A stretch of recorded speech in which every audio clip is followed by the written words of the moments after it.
In a bid to stem the tide of illegal immigrants, it's come into open conflict with the uniting church. The church has called for an end to mandatory detention of immigrants amid claims the policy is racist.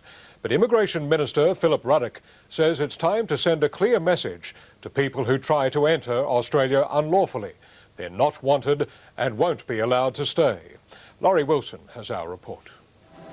What began as a trickle is threatening to become a deluge. More than 2,000 illegal immigrants already being held in detention and thousands more on their way, flooding our northern shores. 10,000 doesn't look at all unrealistic in terms of what I have said before. I mean, the intelligence information was that was the numbers. Coastwatchers reported another boatload of 24 people off Hibernia Reef, 2 craft carrying 57 illegals at Ashmore Reef, and another 62 who've reached Christmas Island. Authorities there say they're struggling to cope. The conditions that the refugees are being housed in could only be described as atrocious. There's 4 showers and 3 toilets. Earlier this week, the patrol boat HMAS Bunbury intercepted yet another group of illegals who were taken to Darwin. It is not an easy situation, and one of the reasons why we are so attractive is that there's a view around the world that we're an easy touch. That's something the government is determined to change. Immigration Minister Philip Ruddock has a blunt message for those planning to make the journey by sea from Indonesia. Don't seek to come to Australia unlawfully and expect to obtain a permanent residence outcome. But the government has come under fire from church leaders for its policy of mandatory detention of illegal immigrants. The Uniting Church is calling for a more humane approach, especially in relation to children. The government, though, rejects any suggestion the policy is racist. That is a very unfair and inaccurate remark, and it contributes nothing to an intelligent debate of what is a very difficult issue. Laurie Wilson reporting for Nightline.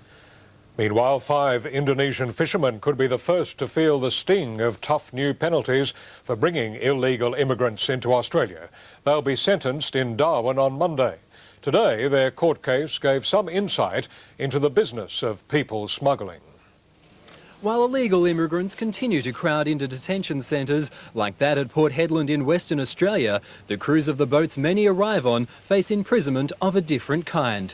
Today in Darwin Supreme Court, 5 such men pleaded guilty to breaching the Migration Act. In late August, the Indonesians ferried 36 mainly Middle Eastern people to Ashmore Reef. Poor fishermen, they were offered between $100 and $3,000 to traffic their human cargo and wait to be caught by Australian authorities. Commonwealth prosecutor Matthew Brax claimed all 5 had previously been caught illegally fishing near the reef, one of them visiting the area 4 times. The men had been told they would merely be deported if they lied about their age and were tried as juveniles. Even if caught out, the worst penalty they could expect was 3 months jail.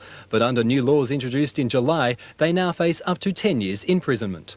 Mr. Brax said the men should receive significant jail terms so as to send a strong message to people smuggling rings. However, Defence Counsel Jonathan Hunya claimed the crew members, aged between 18 and 30, deserved lenient sentences as they were poor men who joined the racket to support their families. Justice Trevor Riley will sentence the men on Monday morning. Christopher Still, Nightline.